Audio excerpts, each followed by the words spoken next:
कुछ इस प्रकार है। भगवान बुद्ध को ज्ञान की प्राप्ति हुई, पता प्राप्त हुआ और बुद्ध 7 दिन तक मौन बैठे रहे। हासिल करने के लिए कुछ नहीं बचा था।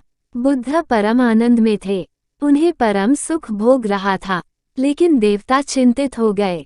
एक आदमी के लिए एक पता प्राप्त करना बहुत दुर्लभ है। सिद्धार्थ बुद्ध बन गए हैं। 7 दिनों में उसने एक शब्द भी नहीं बोला। देवताओं ने महसूस किया कि सिद्धार्थ कुछ नहीं कहना चाहते हैं, वह शांत बैठना चाहता है।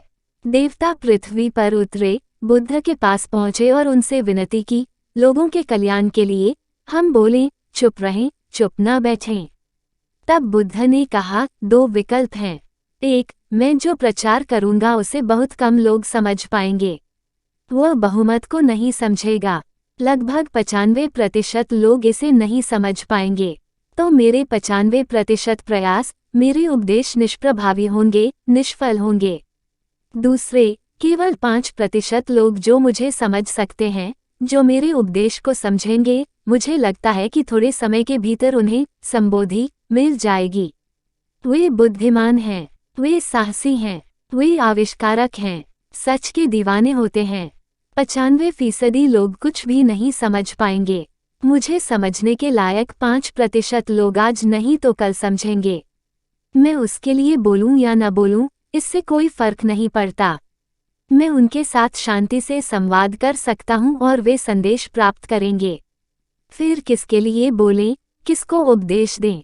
भगवान चिंतित हो गए, प्रश्न का उत्तर क्या हो।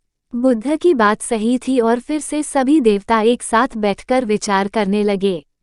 वह वापस बुद्ध के पास एक नए विकल्प के साथ, एक नए समाधान के साथ गया और कहा, आप सही कह रहे हैं। ज्यादातर लोग आपको समझ नहीं पाएंगे।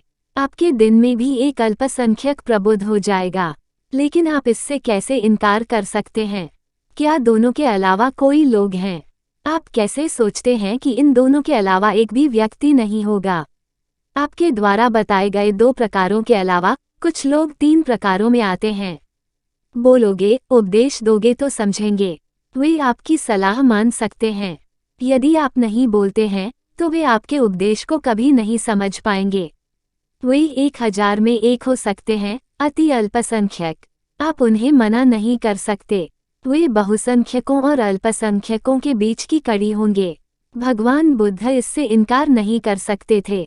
उसने कहा, हाँ, तुम अच्छे हो, तुम सही हो, जैसे सिवाय उनके जो थोड़े हैं। मुझे उनके लिए बोलना है। यदि उन्हें मेरी सहायता की आवश्यकता हो तो उन्हें उपदेश देना मेरा कर्तव्य है।